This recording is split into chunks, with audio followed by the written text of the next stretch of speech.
proud of yourself and give all the glory to your God. He is powerful. He is amazing.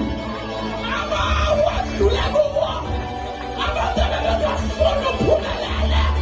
What you think about?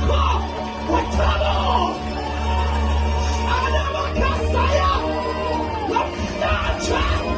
We have come to say Ebenezer, take over Magqazolo, uSabalapha, uHaphadathele, uSabalapha, usithwele, akwabadofele athi, Shana Magqazolo.